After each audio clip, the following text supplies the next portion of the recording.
दोस्तों, मुल्तानी इलेक्ट्रॉनिक्स में आपका स्वागत है और आप देख रहे हैं मुल्तानी इलेक्ट्रॉनिक्स। आज मैं आपके लिए लाया हूं एक और नया टॉपिक जो हमारा इंफ्रारेड कुकटॉप सर्किट डायग्राम, यानी कि इंफ्रारेड कुकटॉप क्या होता है। और उससे पहले मैंने आपको इंडक्शन कुक के बारे में, यानी कि यूनिवर्सल इंडक्शन कुक टॉप के बारे में बताया था कि वो उसका सर्किट डायग्राम की भी समझाया था कि वो कैसे वर्क करता है। तो मैंने वहाँ पर आपको बताया था कि यूनिवर्सल इंडक्शन कुक टॉप जो मैग्नेटिक फील्ड के आधार पर काम करता है, यानी कि वहाँ पर इसकी ये कॉइल होती है, जो हमारी इंडक्शन कॉइल होती है बड़ी वाली, जो गोल मोटी वाली होती है, वो जिसमें मैग्नेटिक फील्ड उत्पन्न होता था, तब जाके उसी मैग्नेट से हमें देखने को मिलता था कि हमारे बर्तन, यानी कि हमारा जो भी बर्तन होता था, जो मेटल का होता था या लोखंड का होता था, वही बर्तन चलता था, क्योंकि मैग्नेट के आधार पर उसको गर्म किया जाता था, यानी कि मैग्नेटिक फील्ड से उसे गर्म किया जाता था। और इसीलिए मैग्नेट में वही चीज़ चलेगी जो मैग्नेट अपनी तरफ अट्रैक्ट करेगा, यानी कि मैग्नेट से जो चिपकेगा, यानी कि जो चुंबक जो हमारा होता है उसके साथ जो भी मेटल हो या लोहा हो वो चिपकेगा, वही के बर्तन उसी में चलते थे। मगर ये वाला इंफ्रारेड कुकटॉप है हमारा, उसमें किसी भी बर्तन को आप रखेंगे तो ये गर्म करेगा, मगर उस वाले में हम मेटल का या लोखंड का या लोहे का बर्तन रखेंगे तब भी ये गर्म करेगा उस वाले में। जबकि यहाँ पर हमारा मैग्नेटिक वाला कोई फंडा नहीं है, यहाँ पर किसी तरह का मैग्नेटिक फील्ड उत्पन्न नहीं होता है, यानी कि ये मैग्नेट वाला नियम इसमें लागू नहीं पड़ेगा। क्योंकि यहाँ तो सीधा मान लीजिए कि हमारा एसी का लाइन और न्यूट्रल है, लाइन डायरेक्ट दिया है और न्यूट्रल को हमारे ट्राइक के थ्रू स्विच करवा के दिया जाता है और सीधा वोल्टेज उसको मिल जाता है, जिसकी वजह से यहाँ जो भी कॉइल बना है, यानी कि सीधा ही तार होता है एक कॉइल नुमा बना के, जो तार 230 वोल्ट डायरेक्ट आने से, यानी कि यहाँ स्विच करवाओगे तो 1 और 2 नंबर शॉर्ट होगा, जिसकी वजह से ये तार पूरी तरीके से एकदम हाई टेम्परेचर हो जाएगा, यानी कि लाल हो जाएगा, रेड हो जाएगा। और उसी गर्मी के कारण आप उस पर जो भी चीज़ रखोगे, चाहे जिस भी धातु का रखोगे, किसी भी बर्तन को रखोगे तो वो गर्म करेगा, क्योंकि इसको मैग्नेटिक फील्ड से कोई लेना देना है ही नहीं, इसमें मैग्नेटिक फील्ड उत्पन्न करवाया ही नहीं है।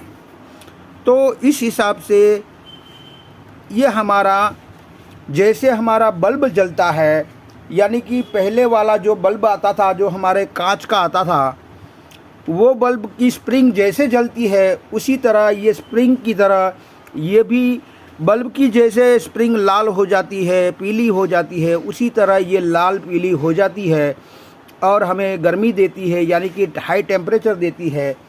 उस हिसाब से यहाँ वो हमें हाई टेम्परेचर की गर्मी देता है और उसी से खाना बनता है, हमारा जो कुछ भी बनाया जाता है वो ये इसी से बनता है।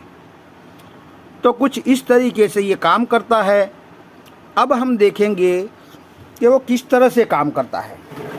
तो सबसे पहले यहाँ तो सिर्फ तार लगा हुआ होता है और उसकी दोनों तार पर हम अगर 230 वोल्ट हम दे देंगे तो ये तार रेड हो जाएगा या पीला हो जाएगा गर्म होके। उसी गर्मी के कारण हमारा बर्तन हाई टेम्परेचर यानी कि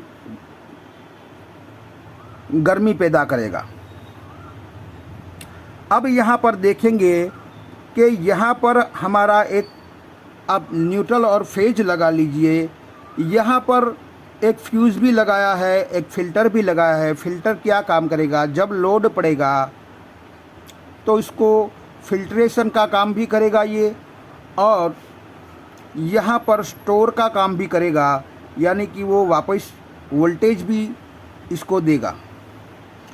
ये फ्यूज़ इसलिए लगाया जाता है कि अगर कुछ खराबी आ जाए, याद कि ये हमारी कॉइल ज़्यादा लोड ले या हमारा ये शॉर्ट सर्किट हो जाए, हमारा ट्राइक या ख़राब हो जाए, तो ये फ़ौरन से ये हमारा फ्यूज़ उड़ जाता है। यानी कि हाई करंट प्रोटेक्शन के लिए लगाया जाता है, यानी कि ज़्यादा लोड पड़ने से ये फ्यूज़ उड़ जाता है और बाकी सारी दूसरी चीज़ें बच जाती है। अब यहाँ पर ये कॉइल लगा है और यहाँ पर एक ट्राइक लगा है। तो ट्राइक क्यों लगाया जाता है? हमारी उस वाली इंडक्शन में जो मैंने पहले समझाई है, उस इंडक्शन में IGBT लगती थी और इसमें ट्राइक लगा है। एक थायरिस्टर की तरह होता है ट्राइक। तो यहाँ पर ट्राइक क्यों लगाया गया है? सबसे पहले समझने की बात यह है कि ट्राइक क्यों लगाया गया है। मैंने अगले वाले इंडक्शन में आपको दिखाया था कि इस कॉइल पर एक ब्रिज लगा के इसको DC वोल्ट दिया था, इसीलिए इसमें IGBT लगती है, क्योंकि IGBT DC वोल्ट पर ही काम करती है। जबकि यहाँ पर इस डिज़ाइन में हमें सीधा AC वोल्ट दिया गया है दोनों तरफ। तो जहाँ पर AC से काम लिया जाता है वहाँ पर हमारा ट्राइक लगाया जाता है, क्योंकि ज़्यादातर ट्राइक AC में ही लगाया जाता है।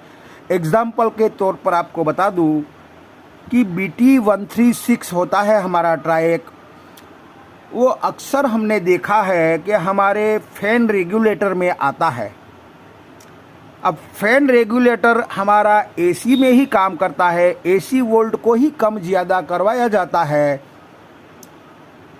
उसी में आप ट्राइक देखोगे BT136 का, इसमें कुछ अलग नंबर है जो इसके मुताबिक इसको लगाया है। मगर ट्राइक कहाँ लगाया जाता है उसका एग्ज़ाम्पल मैं फ़ैन रेगुलेटर को देता हूँ कि फ़ैन रेगुलेटर में आप देख लीजिए तो ट्राइक लगा होगा। अगर हमारे AC में भी आप देख सकते हैं कि कहीं कहीं पर आपको देखने को मिलेगा, जब AC हमारी मोटर होगी AC में, तो उसको भी जब देखोगे आप उस डिज़ाइन को AC की, तो उसमें भी आपको ट्राइक ही मिलेगा। ट्राइक से ही AC की मोटर, यानी कि इंडोर मोटर AC की हो या आउटडोर की हो, अगर AC से चलने वाली मोटर होगी तो उसमें भी ट्राइक का यूज़ किया होगा। तो जब जब आप AC से आप जो भी इंस्ट्रूमेंट आप चलाना चाहते हो वहाँ पर आपको ट्राइक दिखेगा, यानी कि AC से कंट्रोल करके आप वोल्टेज इसको देना चाहते हो तो ट्राइक ही चलेगा। अगर DC में आपको करना है तो IGBT लगाना पड़ेगा। तो आई बात समझ में कि AC है इसीलिए ट्राइक का उपयोग किया गया है। अगर DC होता हमारा इनपुट सप्लाई इस कॉइल पर तो हमें IGBT लगाने की ज़रूरत पड़ती। अब ट्राइक का मैंने सिंबल यहाँ पर ड्रॉ करके रखा है कि कुछ इस तरीके से यहाँ पर इसका सिंबल होता है, जहाँ पर एक गेट होता है और कहीं कहीं में आप देखेंगे कि 1 नंबर की पिन, 2 नंबर की पिन और 3 नंबर की पिन, इस तरह से हमें कुछ इस तरह से 1 नंबर होता है, 2 नंबर होता है और 3 नंबर होता है। तो यहाँ पर 1 नंबर यहाँ होता है, 2 नंबर यहाँ होता है और 3 नंबर यहाँ होता है। गेट यानी कि ट्रिगर वोल्टेज होते हैं, यानी कि यहाँ से गेट में आप कुछ भी वोल्टेज में कम या ज़्यादा करोगे तो यहाँ पर भी हमें इनपुट और आउटपुट में कम या ज़्यादा वोल्टेज मिलेगा। यहाँ ट्राइएक में किसी किसी डिज़ाइन में T1 और T2 भी लिखा होगा, किसी किसी इंस्ट्रूमेंट में आपको A1 और A2 भी लिखा होगा, किसी किसी इंस्ट्रूमेंट में आपको MT1 या MT2 भी लिखा हो सकता है और किसी किसी डिज़ाइन में M1 या M2 भी लिखा मिल सकता है। अब हमारे ट्राइएक में एक बात और भी है कि ट्राइएक में इनपुट आप चाहे जहाँ पर भी ले सकते हो। 1 नंबर में भी इनपुट कर सकते हो या 2 नंबर में भी इनपुट कर सकते हो। आउटपुट में भी ऐसा है कि आउटपुट में भी आप 1 नंबर से भी आउट ले सकते हो और 2 नंबर से भी आउट ले सकते हो। आप जैसा चाहे आउटपुट ले सकते हो। अब हमारी हो गई कि जैसे IGBT में गेट सिग्नल आता था, उसी तरह इसमें भी गेट सिग्नल आता है। अब यहाँ पर देख लेते हैं कि AC को यहाँ आप देख सकते हैं, यहाँ पर आया हमारा लाइन, हमारा यहाँ पर आ गया और यही लाइन जो हमारा एक इस तरफ जाता है और एक इस तरफ जाता है। दोनों तरफ हमारा AC की लाइन वाली यानी कि लाइन वाली लाइन है वो 2 तरफ जाती है और दोनों तरफ इसको एक डायोड लगा के DC बनाया जाता है। और पहले इसकी बात कर लेते हैं कि वो कैसे। यहाँ पर 51 ohms का रजिस्टर लगा के यानी कि लोड रजिस्टर लगा के यहाँ फिल्टर को दिया जाता है, यानी कि इसको ग्राउंड किया जाता है। अब ग्राउंड किया जाता है तो उसके बाद यही जो हमारा आप SMPS कह लो या बूस्ट कन्वर्टर कह लो, आप कुछ भी कह सकते हैं इसे, क्योंकि ये बूस्ट कन्वर्टर की तरह काम करता है। यानी कि 5, 6, 7, 8 नंबर हमारी CSC 7212 नंबर की IC है, उसको यहाँ पर हमारा AC वोल्ट से DC बनाया गया और लोड रजिस्टर के बाद इसमें फ़िल्टर किया गया, तो हमें यहाँ पर मिलेंगे प्लस 300 वोल्ट। हमारा फ़िल्टर लगने से ये हमारा 300 वोल्ट में बदल जाएगा। यही 300 वोल्ट 5, 6, 7 और 8 नंबर की पिन पर इन करवाया जाता है। और यहाँ पर आप देखेंगे कि ये हमारा 1 और 2 नंबर आप मान के चलिए कि हमारा स्विच पॉइंट है और ये हमारा पॉइंट है फीडबैक पॉइंट। ये वाली 4 नंबर की पिन हमारी फीडबैक पिन है और ये हमारी 3 नंबर वाली पिन जो है हमारी, वो अगर आप कहीं कहीं पे भी देखेंगे तो VCC भी लिखा हो, यानी कि ये VCC पिन है। और हमारी फीडबैक पिन यानी कि कहीं कहीं पे भी VCC पिन भी बोलेंगे और कहीं कहीं पे आप CT पॉइंट भी बोल सकते हैं। तो यहाँ पर ये डिज़ाइन इस तरह से है कि स्विच पॉइंट से एक रिवर्स बायस में, यानी कि कैथोड हमारी इस तरफ और एनोड हमारी इस तरफ, यानी कि रिवर्स बायस में इस डायोड को लगाया गया है और वहीं से एक कॉइल लगाया गया है और यहाँ पर 20 वोल्ट हमें आउटपुट देता है। तो इसको समझने के लिए हमें समझना पड़ेगा कि पहले हम आते हैं एसएमपीएस ये कैसे वर्क करता है उसको हम देखेंगे। तो यहाँ पर हमने देखा कि हमारा बूस्ट कन्वर्टर किस तरह से काम करता है। बूस्ट कन्वर्टर में क्या होता है, एक कॉइल लगाया जाता है और एक डायोड लगाया जाता है और बीच में इसको स्विचिंग कराया जाता है, यानी कि प्लस और माइनस स्विचिंग, यानी कि ऑन ऑफ कराया जाता है, जिसे हमें यहाँ पर इनपुट में आप जो भी वोल्टेज दोगे उससे बूस्ट होकर हमें यहाँ पर वोल्टेज मिलेंगे। यानी कि हम यहाँ पॉजिटिव वोल्टेज देते हैं तो हमें बूस्ट होकर यहाँ पॉजिटिव आउटपुट में देता है।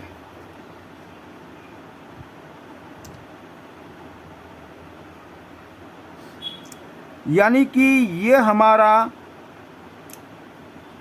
पॉजिटिव होता है तो हमारी फ्रीक्वेंसी जब भी आती है तो नेगेटिव वाली फ्रीक्वेंसी जब यहाँ आएगी तब ये हमारी वोल्टेज स्टोर करेगी, बूस्ट करेगी और उसी हिसाब से एसी वोल्ट हमें यहाँ पर मिलेंगे।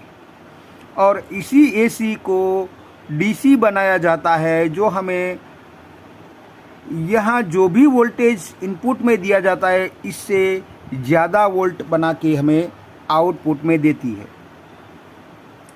तो इस डिज़ाइन में क्या किया गया है, इसी डिज़ाइन को अब हम समझेंगे कि इस डिज़ाइन में थोड़ा उल्टा किया गया है। मान के चलिए कि यहाँ पर उल्टा डायोड लगाया है और डायोड का एनोड ग्राउंड कर दिया है। यानी कि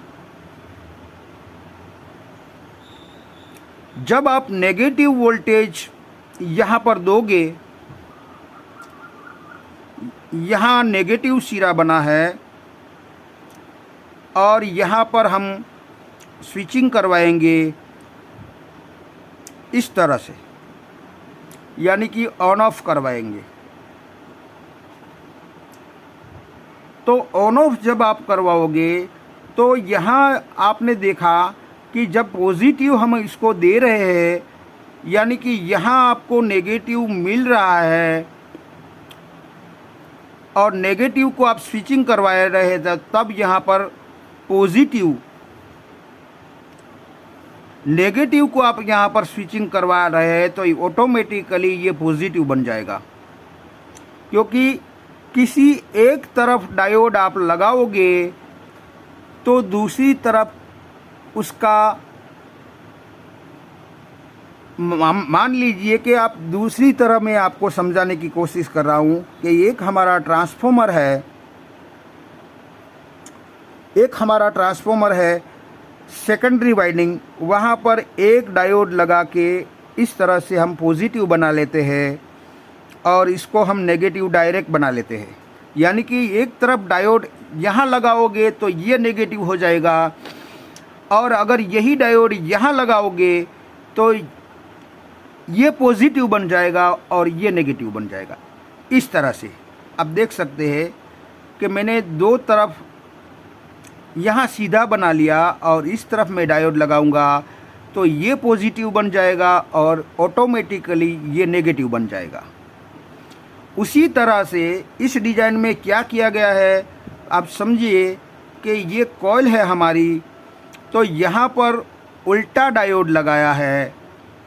यानी कि आप कैथोड से एनोड क्या पास होगा, तो हमारा नेगेटिव कैथोड टू एनोड पास होगा। यानी कि हमने उल्टा डायोड लगाया है, इसीलिए ये हमारा नेगेटिव बन जाएगा और ये हमारा ऑटोमेटिकली पॉजिटिव बन जाएगा। तो इस तरह से यहाँ पर हमारा नेगेटिव दिया गया है और नेगेटिव को स्विच करवाया गया है। उसी तरह से यहाँ ऑटोमेटिकली हमें पॉजिटिव मिल जाएगा यहाँ पर हमें ऑटोमेटिकली पॉजिटिव मिल जाएगा। वही पॉजिटिव को एक डायोड के थ्रू यहाँ पर एक जेनर लगाया है 18 वोल्ट का, और जेनर के बाद यहाँ 4 नंबर की पिन पर VCC इन करवाया गया है। यानी कि यहाँ पर यही वोल्टेज को कंट्रोल करने के लिए जेनर डायोड का काम क्या होता है कि 18 वोल्ट वो अपने कैथोड पर रोके रखेगा, उसके ऊपर जो भी वोल्टेज आएगा वो पास कर देगा। अब यही वोल्टेज यहाँ मान लीजिए कि 20 वोल्ट आ रहे हैं, 18 ये रोके रखेगा तो यहाँ 2 वोल्ट मिलेगा, जो 4 नंबर की पिन को फीडबैक मिल जाएगा, जिसे ये कांस्टेंट आउटपुट निकालना शुरू कर देगा। यानी कि 20 वोल्ट हमें यहाँ मिलता है तो वही 20 वोल्ट को वो कांस्टेंट 20 में बनाए रखेगा, यानी कि 20 वोल्ट कांस्टेंट लॉक कर देगा। यानी कि जैसे ही फीडबैक मिलेगा तो ये आईसी लॉक कर देगी कि बस इसी स्पीड से हमें फ्रीक्वेंसी जनरेट करना है, और उसी स्पीड से फ्रीक्वेंसी जनरेट करेगी तो हमें यहाँ 20 का 20 वोल्ट ही मिलेगा। तो इसमें SM ट्रांसफॉर्मर नहीं है, सिर्फ एक कॉइल का उपयोग करके यानी कि बूस्ट कन्वर्टर बना के यहाँ पर वोल्टेज बना दिया है। अब इसी 20 वोल्ट को कंट्रोल करने के लिए, यानी कि ये हमारा जो डिज़ाइन है वो मेरे अंदाजे से 9 वोल्ट से लेकर 35 वोल्ट तक हमें आउटपुट दे सकता है। तो उसे कंट्रोल करने के लिए रजिस्टर ग्राउंड किया गया है, ताकि हमें 20 या 22 या 25 वोल्ट के आसपास यहाँ आउटपुट मिले। अब उसी आउटपुट को एक 15 ओम्स के रजिस्टर के थ्रू इस रेगुलेटर आईसी को भी दिया गया है। यानी कि हमारी रेगुलेटर आईसी का काम क्या होता है, 1 नंबर की पिन हमारी इनपुट होती है, 2 नंबर की पिन हमारी ग्राउंड होती है, और 3 नंबर की पिन हमारी आउटपुट होती है। यानी कि 78L05 होती है। उसमें अगर आप 18 से 20 वोल्ट इन करवाओगे तो हमें रेगुलेटेड 5 वोल्ट ही हमें आउटपुट करेगी, उससे ज़्यादा नहीं करेगी। और वही 5 वोल्ट है वो हमारी इस सॉकेट में जाएगा और हमारे इस 50 ट्रांजिस्टर को भी जाएगा। आगे हम सॉकेट में देखेंगे कि वो किस तरह से काम करता है, वो आगे देखेंगे। मगर पहले हमें ये देखना है कि यहाँ पर यही 20 वोल्ट यहाँ से फैन में भी जाएगा, जो 18 वोल्ट का फैन होता है। यानी कि 18 वोल्ट का फैन हमारा होता है, तो फैन वाले सॉकेट में भी जाएगा। और फैन का दूसरा सिरा आप देखेंगे कि यहाँ से इस 80-50 ट्रांजिस्टर्स में आता है। तो फैन कैसे वर्क करता है? फैन हमारा, आप देख लीजिए, हमारी आईसी से हमें मिलने वाले पॉजिटिव वोल्टेज इस ट्रांजिस्टर के बेज में जाएगा। जो हमारा एनपीएन ट्रांजिस्टर है, इसकी वजह से यहाँ पर पॉजिटिव सिग्नल या वोल्टेज मिलेंगे, तो हमारा ये ट्रांजिस्टर कंडक्ट होगा। और कंडक्ट होने से जो हमारा आईसी से मिलने वाले वोल्टेज यहाँ से, यानी कि ग्राउंड हमारा ये 4 लो ओम्स का रजिस्टर है, जो हमारा यहाँ से यहाँ ग्राउंड आएगा और यहाँ पर हमारा ग्राउंड होगा। यानी कि वही ग्राउंड, अगर हमारा ये ट्रांजिस्टर कंडक्ट होगा तो ये ग्राउंड यहाँ से यहाँ आ जाएगा और यहाँ पर मिल जाएगा। तो ग्राउंड हमें प्रोसेसर के थ्रू मिलेंगे। जब प्रोसेसर उसको सिग्नल पॉजिटिव भेजेगा तब उसे ग्राउंड मिलेगा।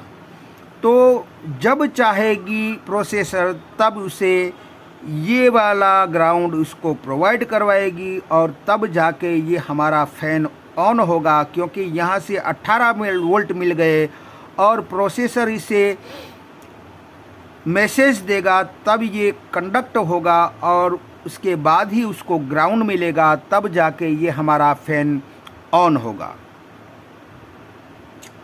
यहाँ पर हमने उसी समय जब आप फ़ैन ऑन होगा उसी समय उसी जगह से यही पॉजिटिव वोल्टेज हमारे बज़र में भी जाएगा, एक 1 माइक्रोफैराड 50 वोल्ट के थ्रू। तो यहाँ पर हमें बीप बज़र मिलेगा, यानी कि बज़र बजता हुआ मिलेगा। जब हम इंडक्शन को ऑन करवाते हैं तब थोड़ी देर के लिए 1 सेकेंड के लिए फ़ैन भी ऑन होता है और बज़र बीप भी करता है, और बाद में हम स्टैंड बाय ऑन करवाते हैं तब हमारी बज़र बजेगी और हमारा फ़ैन ऑन होगा। फिर हम बात कर लेते हैं हम यहाँ की कि हमने फ़ैन तक तो ले लिया, इसको पावर भी दे दिया कि भाई 18 वोल्ट से 5 वोल्ट बना के हम 2 नंबर के सॉकेट में जाता है। जो हमारी MCU होती है, माइक्रो कंट्रोलर यूनिट होती है, यानी कि हमारी जो IC होती है उसकी VCC सप्लाई 5 वोल्ट की होती है, इसीलिए यहाँ 78L05 वोल्ट बनाया जाता है। अब यहाँ पर देख लेते हैं कि एक लाइन हमारा, ये वाला लाइन हमारा यहाँ से यहाँ आता है और एक डायोड के थ्रू DC बनाया जाता है, और वहाँ पर एक डिवाइडर सर्किट बना है कि 820 ओम्स का रजिस्टर पॉजिटिव की साइड और हमारा 82K का रजिस्टर नेगेटिव की साइड डिवाइडर बना के इस सॉकेट के 1 नंबर पर दिया जाता है, जो ये सॉकेट हमारा IC में इन करवाया जाता है। यानी कि इसका काम क्या होता है, अगर हमारे AC वोल्ट कम हो या ज़्यादा हो, यानी कि AC वोल्ट लो आ रहा है या हाई आ रहा है, यानी कि हमारे AC वोल्ट मान लीजिए कि कम होकर 150 आ रहा है, यानी कि कम किसको कहते हैं कि जब हमारा 160 से 170 वोल्ट से भी कम आता है उसको लो वोल्टेज कहा जाता है। और हाई वोल्टेज किसको कहा जाता है कि जो 260 से 270 के ऊपर जो वोल्टेज आता है उसको हाई कहा जाता है। यानी कि हाई वोल्टेज और लो वोल्टेज को ये डिवाइडर के थ्रू मैसेज भेजता है इस लाइन से IC को कि ये हमारा हाई आ रहा है या लो आ रहा है। यानी कि लो वोल्टेज होगा तो भी इसको मैसेज जाएगा IC को, MCU को, और हाई वोल्टेज होगा तो भी ये मैसेज भेजेगा कि लो आ रहा है। तो उस हिसाब से IC अपना एरर शो करेगा, यानी कि हाई का भी एरर शो करेगा, लो का भी एरर शो करेगा। तो उससे कुछ हमें इस तरह से एरर मिल सकता है। कहीं कहीं में आप देखेंगे कि E1 होगा, E2 होगा, E3 होगा, E4 होगा। अब अलग अलग कंपनी में अलग अलग नंबर लगाए जाते हैं, तो आप कह नहीं सकते हैं कि कौन सी कंपनी में कौन सा एरर होगा, मगर लो और हाई के लिए एरर शो कर देगी कोई एक नंबर की। उसी तरह हमारा फ़ैन अगर हमारा ख़राब हो गया या फ़ैन से जुड़ी ये सर्किट ख़राब हो गई तो भी IC हमें कुछ और नंबर का एरर शो करेगी।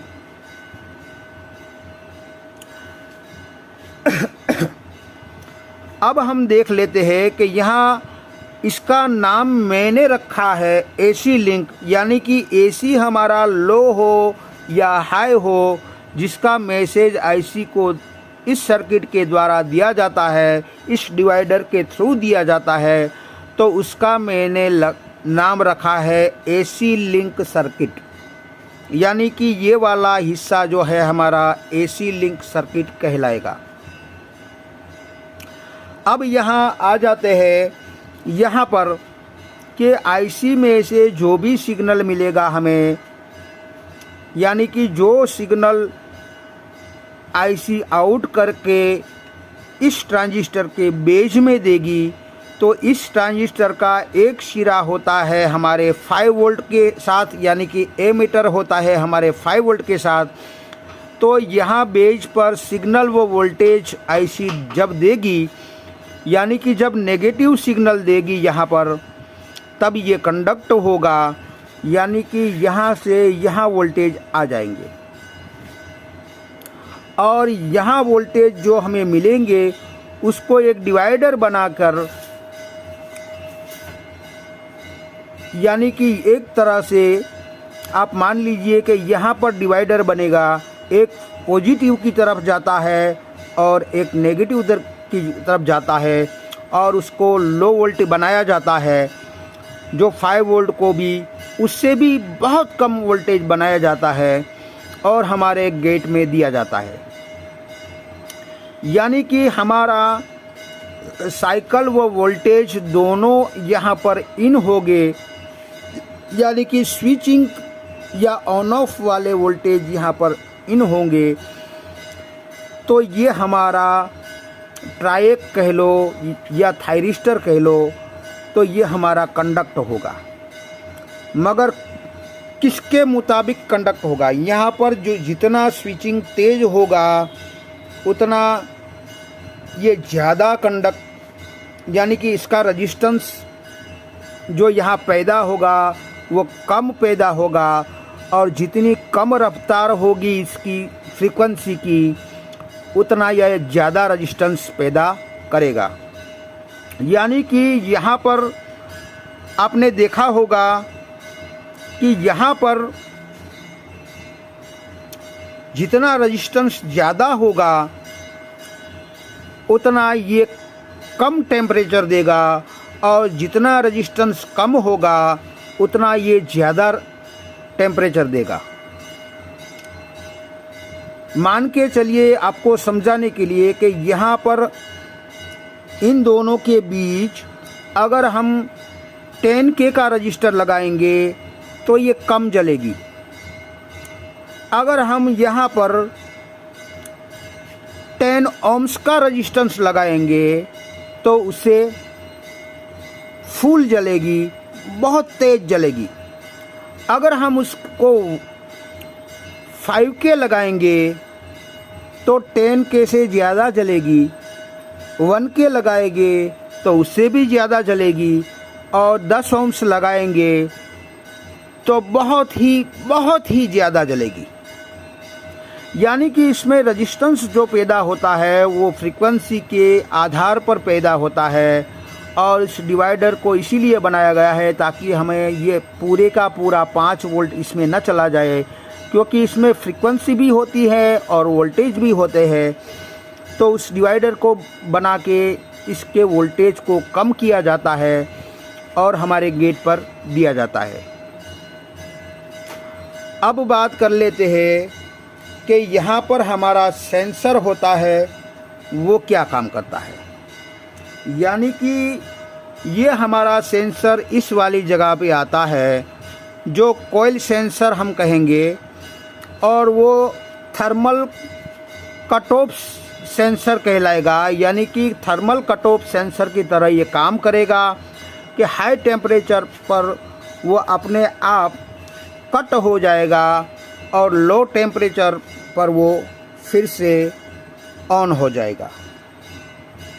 यानी कि हाई टेम्परेचर, बहुत ज़्यादा हाई टेम्परेचर, यानी कि हमने जिस टेम्परेचर पर रखा है उससे भी ज़्यादा वो अगर वो टेम्परेचर लेता है तो ये हमारा सेंसर कट ऑफ हो जाएगा और फिर से ये वाली इंडक्शन थोड़ी कम टेम्परेचर पर आ जाएगी, तो अपने आप वो ऑन हो जाएगा।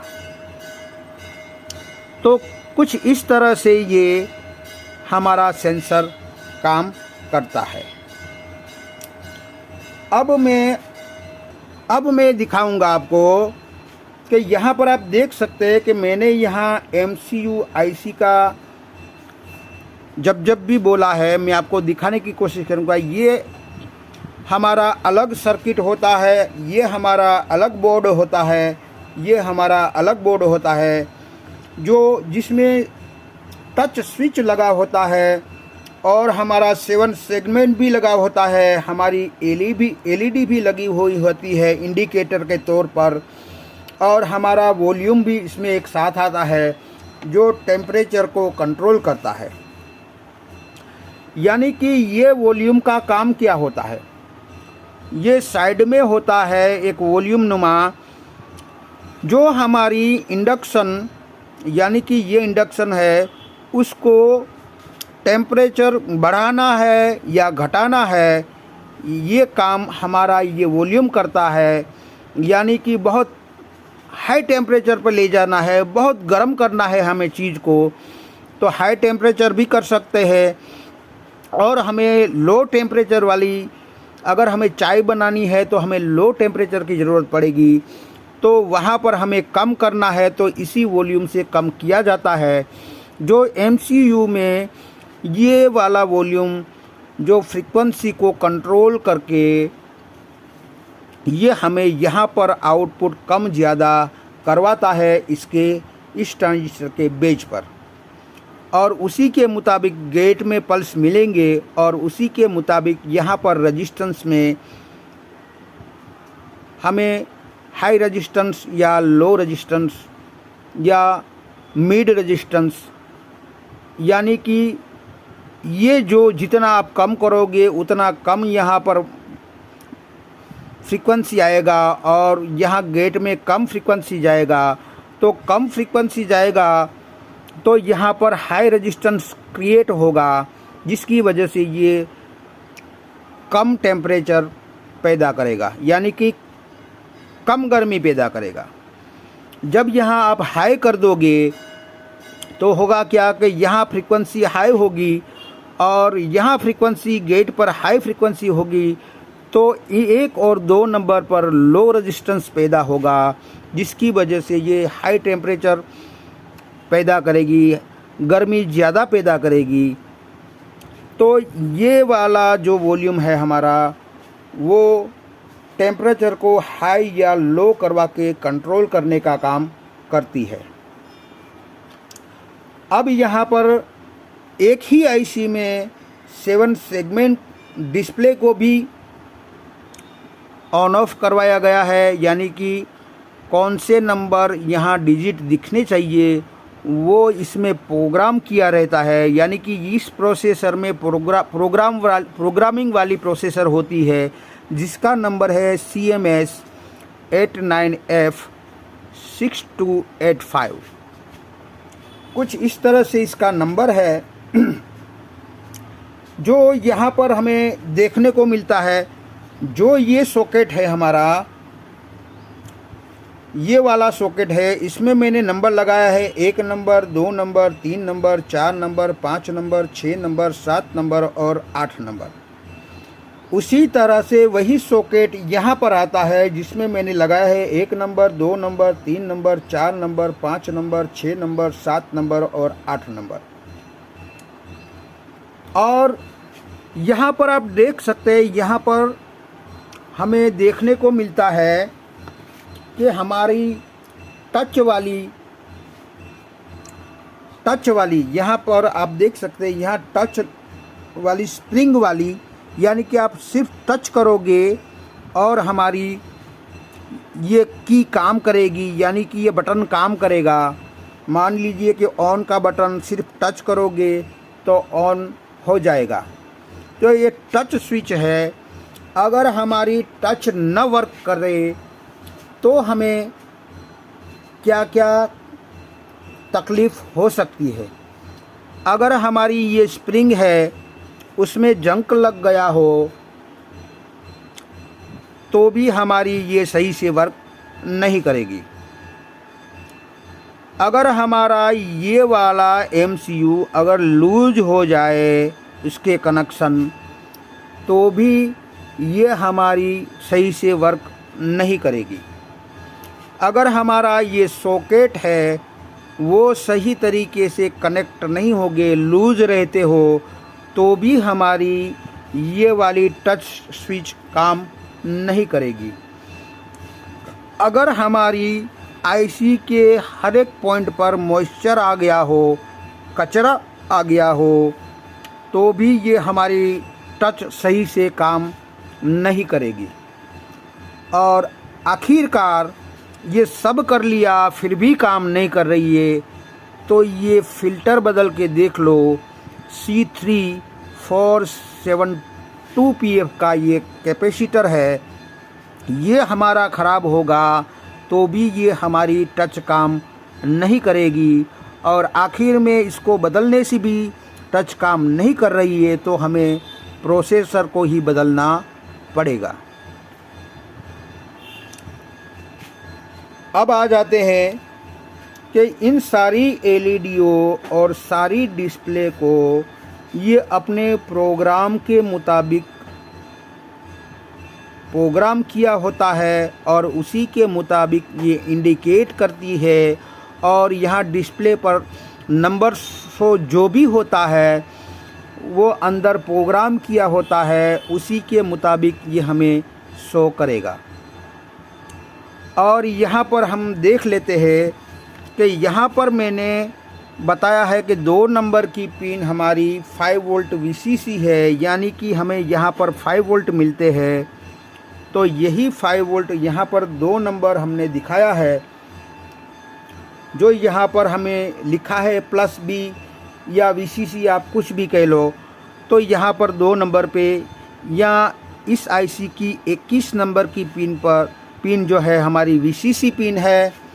और यहाँ पर आपको दिखाता चलूँ कि यहाँ पर मैंने 3 नंबर ग्राउंड लिख करके रखा है। तो मैं इस पर आपको दिखाना चाहता हूँ कि ये हमारी 3 नंबर जो ग्राउंड है और ये हमारी 20 नंबर की पिन जो इस IC की है वो ग्राउंड पिन है। अब मैं बताना चाहता हूँ कि यहाँ पर जो 4 नंबर की पिन है हमारी, तो 4 नंबर की पिन हमारी इस IC की 27 नंबर की पिन पर आता है, यानी कि 4 पर से यहाँ आता है। और 27 नंबर हमारी 4 नंबर की पिन है जो हमारी फ़ैन को ऑन करवाती है और बज़र को भी ऑन करवाती है। तो हमारी 4 नंबर की पिन फ़ैन और बज़र पिन से यहाँ 27 नंबर की पिन आता है, वही 27 नंबर हमारी फ़ैन और बज़र को ऑन ऑफ करवाने का काम करती है। अब देख लेते हैं हम कि यहाँ पर 1 नंबर की पिन क्या काम करती है। 1 नंबर की पिन हमारी AC लिंक की है, यानी कि लो वोल्टेज और हाई वोल्टेज को मैसेज को वो IC की किस नंबर की पिन पर जाता है। तो 1 नंबर हमारा सॉकेट का है, तो ये हमारा सॉकेट का 1 नंबर और यहीं से 22 नंबर की पिन पर आता है। तो 22 नंबर की पिन हमारी लो एंड हाई का मैसेज 22 नंबर में आता है और उसी के मुताबिक वो एरर शो करती है।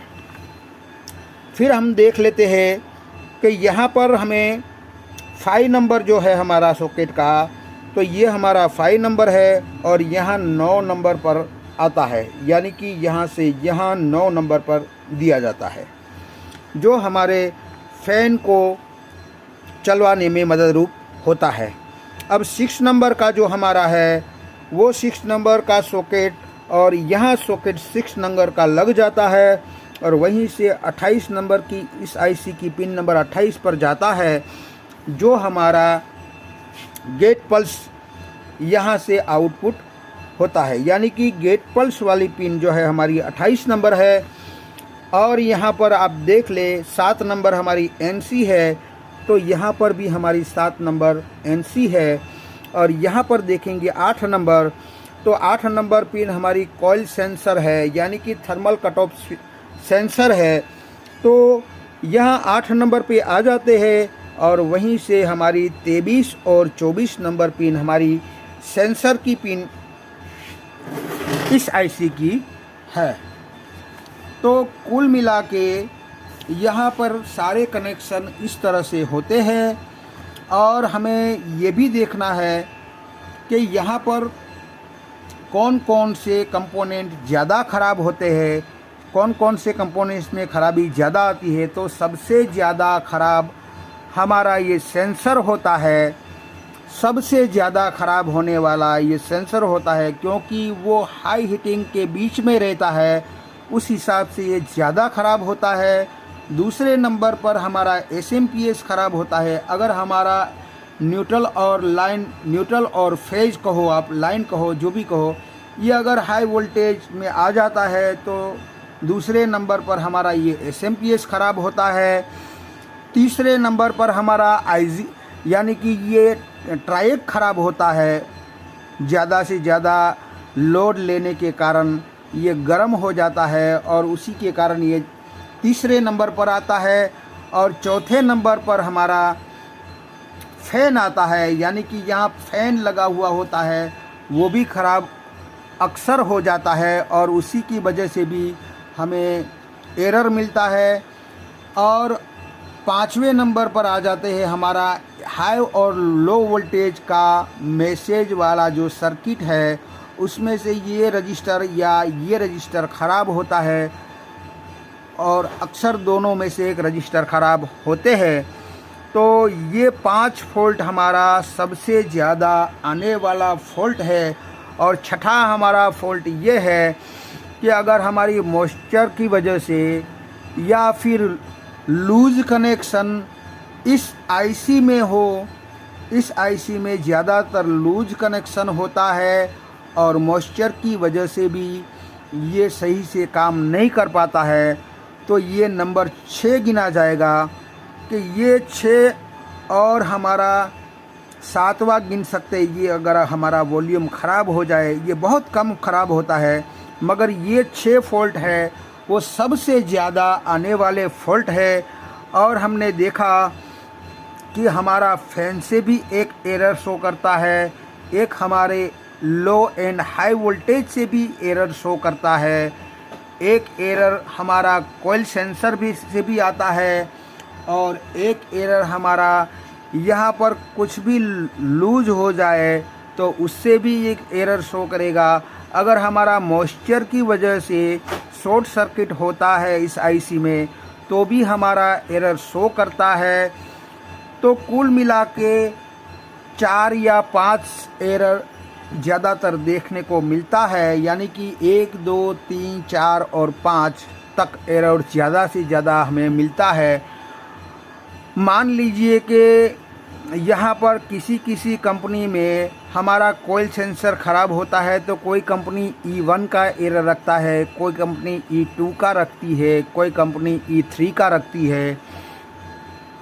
और हमारा ये सेंसर हमें चेक करना है तो हम इसको डायरेक्ट करके थोड़ी देर के लिए चेक कर सकते हैं कि हमारा एरर गया कि नहीं गया। यानी कि कॉइल सेंसर हमारा E1 भी हो सकता है, E2 भी हो सकता है, E3 भी हो सकता है। तो उससे चेक करने के लिए अगर हमारे पास सेंसर नहीं है तो हम इसे डायरेक्ट करके भी, जंप लगा के भी आप चेक कर सकते हैं कि हमारा एरर चला गया या नहीं। तो हमारा एरर चला जाता है तो हमारा ये सेंसर ख़राब है, ये माना जाएगा। और हम इसको कंटिन्यूटी मीटर से कंटिन्यूटी टेस्ट करके भी हम इसको चेक कर सकते हैं। इन दोनों पर अगर हम कंटिन्यूटी टेस्ट करते हैं तो हमारी बीप बजर बजनी चाहिए तो हमारा ओके है। अगर हमारी बीप बजर नहीं बजती है तो ये हमारा ख़राब है। और हमारा किसी कंपनी में E4 भी हो सकता है, E5 भी हो सकता है। इस हाई और लो वोल्टेज के हाई वोल्टेज और लो वोल्टेज का ये मैसेज जो भेजता है उसमें कुछ ख़राबी आते हैं, तो किसी किसी कंपनी में E4 भी होता है और किसी किसी कंपनी में E5 भी हो सकता है। और अगर हमारी ये आईसी का लूज कनेक्शन कहीं पर दिखता है या मॉइस्चर की वजह से शॉर्ट सर्किट दिखता है तो हमें E6 या E7 का एरर दे सकता है। तो यहाँ सॉकेट भी लूज होगा तो भी E6 और E7 दे सकता है, ये सॉकेट भी लूज होगा तो भी हमें ये एरर दे सकता है। तो ज़्यादातर आने वाले फॉल्ट भी मैंने बता दिए, ज़्यादातर आने वाले एरर भी मैंने बता दिए, ये कैसे काम करता है ये भी बता दिया। तो आई होप कि ये वीडियो आपको कुछ समझ में आया होगा। अगर ये वीडियो कुछ समझ में आया है तो आप मेरी चैनल को लाइक कीजिए, सब्सक्राइब कीजिए, बेल आइकन को प्रेस कीजिए और खुश रहिए। शबा खैर।